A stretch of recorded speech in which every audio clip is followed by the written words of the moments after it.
Bonjour Léa, on passe à la correction de l'exercice 3. Alors, qu'est-ce que je vois? Donc là, je découvre le sujet dans l'immédiat. Je lis mais là, ça a l'air de vu qu'il y a du triangle ici, un angle droit là, un petit triangle dans un grand triangle. On pourrait penser à Thalès et Pythagore. Peut-être là, il y a un angle ici. Non, il n'y a même pas de trigonométrie.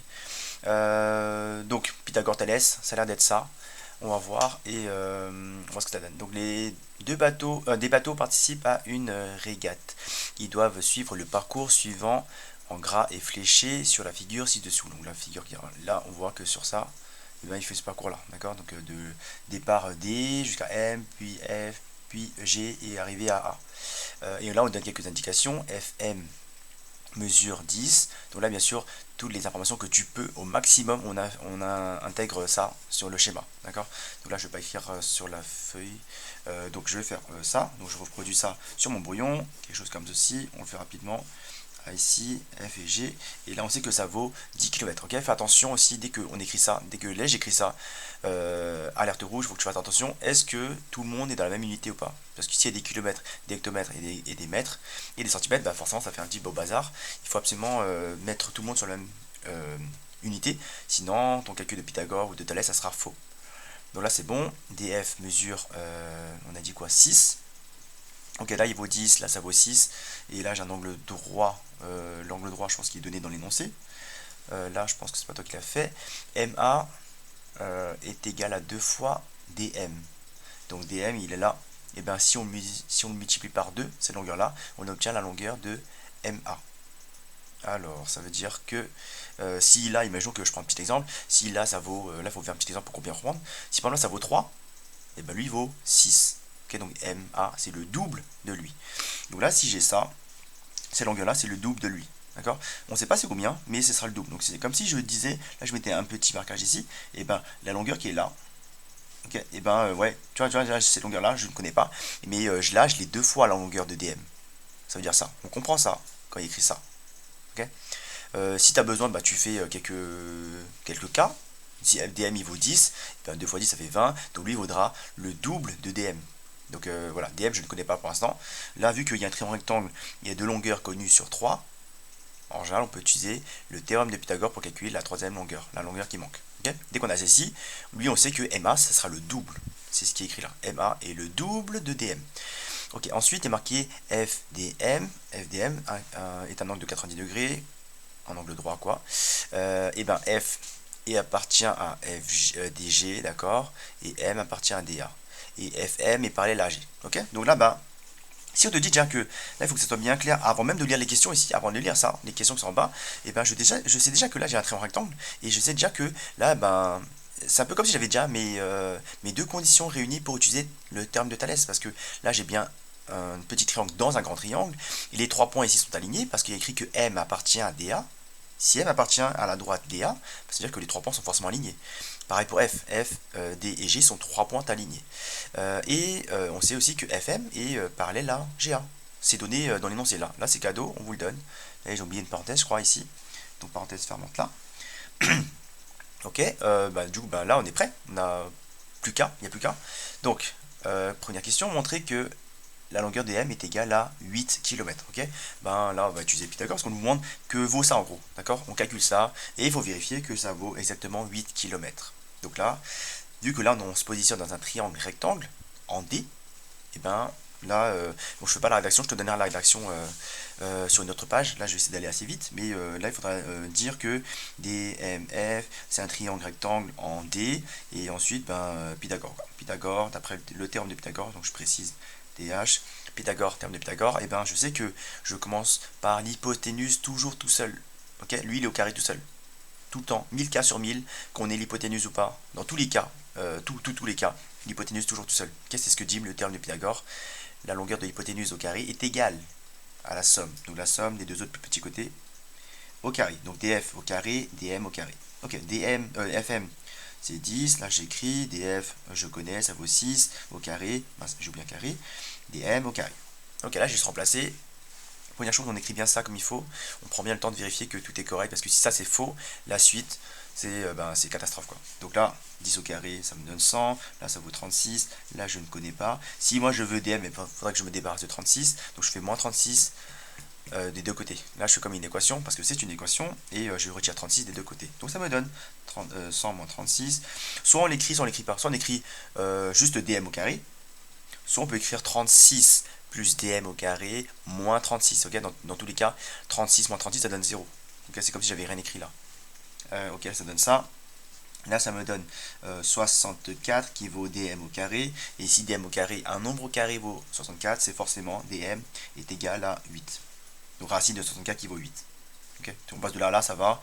On peut écrire ici, car racine de 64 égale à 8. Quoi. Ça fait partie des choses, des carrés évidents qu'on connaît. Sinon, on prend la calculatrice pour vérifier. Ok, donc la dm mesure bien 8, ça c'est la question 1. Tiens, elle commence ici. Question 1, il y a la rédaction qu'il faut. Aussi le théorème de Pythagore qui nous donne ça. Ça c'est d'après le théorème de Pythagore, on a ça. Et après, à partir de là, on résout l'équation. Voilà, on résout l'équation, on enlève 36 des deux côtés, on met la racine et hop, on obtient dm. Ok, on passe à la question 2. Calculer les longueurs AG et FG. Donc il y a deux longueurs à calculer. Et FG. Oh, bah du coup, Thalès, hein, parce qu'il y a un petit triangle dans un grand. L'angle droit n'est pas nécessaire, mais ce qui est nécessaire, c'est que j'ai les droits qui sont parallèles. Et ça, c'est donné dans l'énoncé, comme on l'a dit tout à l'heure. Ok. Et bien sûr, M appartient à ça. En d'autres termes, ça aligné, D, F et G alignés. Ok. Donc là, ici, je vais écrire juste alignement des points. Donc là, il faudra préciser les deux conditions. Je te donnerai la rédaction complète. L'alignement des points et FM est parallèle à AG ou GA, peu importe. Hop. Ok. Après ici, pareil, théorème de Thalès, on écrit correctement Thalès quand même, et là on balance l'égalité. Ok, fais attention à bien identifier où est le sommet commun aux deux triangles, c'est D. Ok, donc lui c'est le sommet commun au petit triangle et au grand. Donc là je pars DF sur DG et ainsi de suite.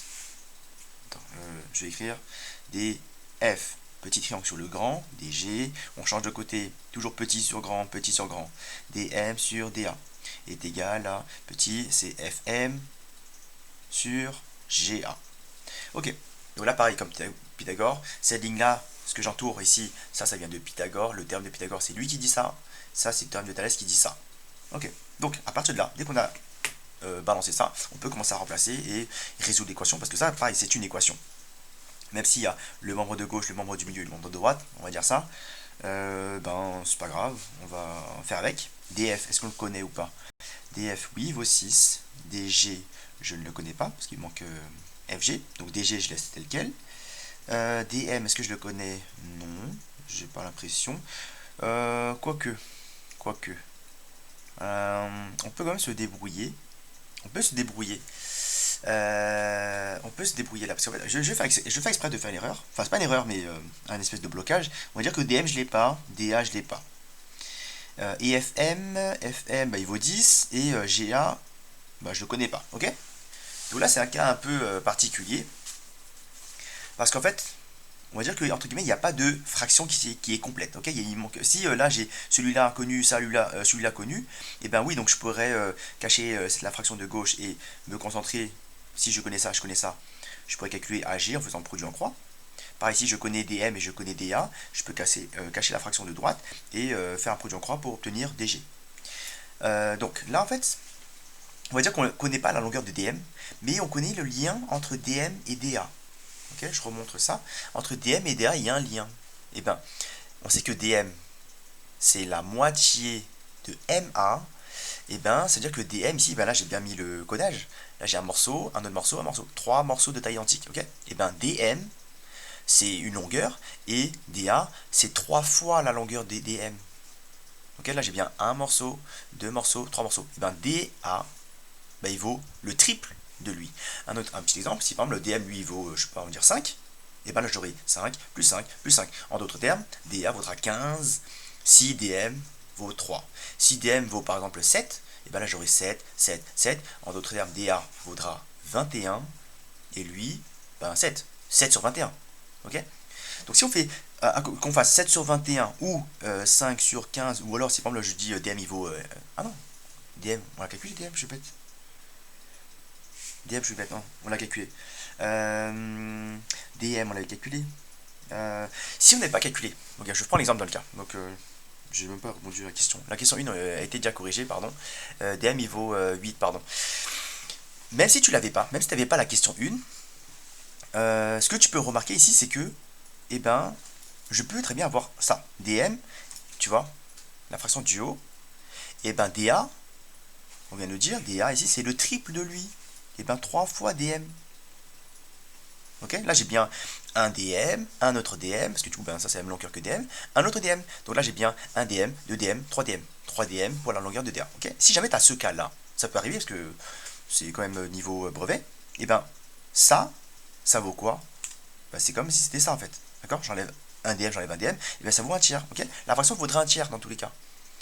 Là, ici, dans notre cas, ici, ben, là, DM, il se trouve que ça vaut 8, ok, j'ai mal vu, donc là, ça vaut 8, d'après la question 1, d'après nos calculs, 8 ici, donc là, ça veut dire que j'ai 8 ici, 8 là, ok, donc là, DA, eh ben, c'est bien le triple de 8, 24, et bien sûr, si on fait 8 sur 24, eh ben, on obtient bien, là, c'est 8 fois 1, là, c'est 8 fois 3, on obtient bien le 1 tiers, on barre le 8, c'est-à-dire on barre le DM, on obtient un tiers, voilà, ok, bon, si jamais tu vois ça, faut pas que tu aies peur, il faut que tu, enfin, au moins que tu aies déjà rencontré ce cas-là, ça tombe bien, que j'ai fait, j'ai pas vu le 8, mais du coup, ben là, j'ai bien un DM, un DM, un DM, donc tout ça, c'est 3 DM. Donc là, on peut faire une simplification. Même si je connais pas, je sais que la fraction vaudra un tiers. Alors, donc là, ça tombe bien, et ben là, c'est pas très compliqué, je pense que tu as compris que lui, si lui vaut 8, et ben lui vaut le triple de 8. Mais par contre, il faudra faire un petit calcul. Attention, chaque résultat provient d'un calcul, d'accord? Si là je veux donner la valeur de DA, et ben, il faudra dire que DA, et ben, c'est 3 fois DM, et ben, c'est 3 fois 8 qui donnera 24 km. Je vais écrire ça, ok?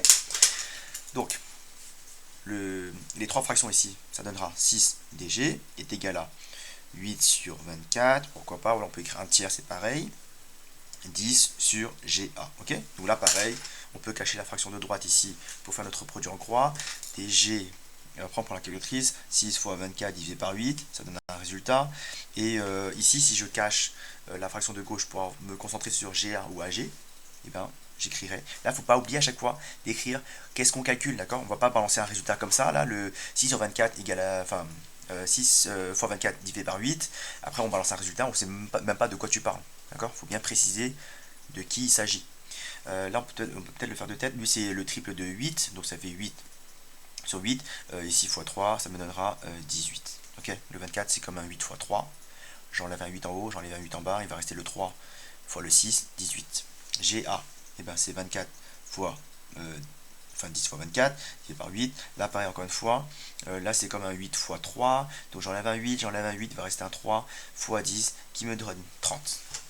Voilà, donc là c'est la question 2, donc j'ai calculé, là pareil, il faut faire une phrase, AG mesure ça, AG c'est bon, je l'ai obtenu, AG ou GA c'est pareil, 30 km, on fait une phrase, hop, attention ici, là j'ai DG, DG il vaut 18 km, donc tout ça, attention à bien être rigoureux, ça c'est la longueur qu'on connaît, qu'on vient d'obtenir, c'est 18, donc de là jusque là, ça c'est 18, ouais, ça, km, de là à là, ok, ça c'est 18 tout ça, et là c'est 6, on vous demande FG, dans la question ici, là, la question 2 c'est FG qui nous intéresse, ok, donc si on veut FG, et ben on prend la grande partie, moins ce qu'on connaît, et on obtient le reste.